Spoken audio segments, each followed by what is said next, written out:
Today we are going to have a project with 5th level, and we are going to interview a guy who came from the USA.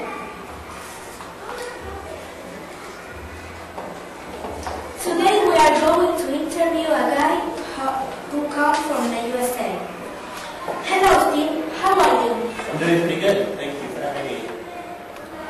Can we ask you some questions? Yeah, sure, absolutely. What's your full name?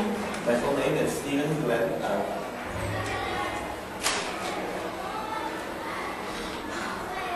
When and where were you born? I was born in Seattle, Washington in 1983. When did you arrive here? I arrived in Buenos Aires on October 1st of this year, so I've been here for...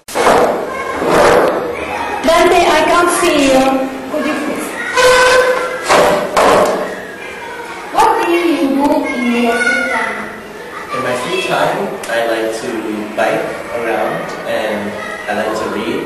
And mostly I like to just spend time with my friends and hang out with them and catch up with what's happening in their lives.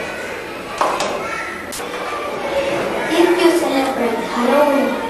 Yeah, I celebrated Halloween every year when I was a kid. I would dress up as some kind of monster or character that was well known and go trick-or-treating.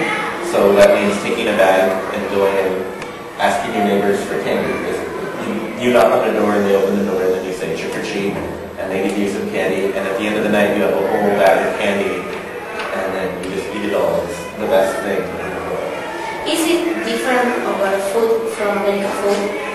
Yeah, the food is pretty different. When I was at home, I used to eat a lot of rice and beans, and here I don't find a lot of that. I find more pizzas and pastas, and definitely more meat. Yeah, it's slightly different, but you can find all the food you find here in the United States. It's just a difference of how much of each thing is eaten. And I think here there's more meat and more pasta and things like that. But I'm also used to the Argentinian foods because my parents would cook those sorts of things at home. My dad used to do the Argentinian barbecue, so the asado, and my mom would cook all kinds of pastas, and she would make empanadas and Thank you very much, Steve. It was an honor for all us, to interview you. Thank you. Thank you. It was an honor to be here. Very good.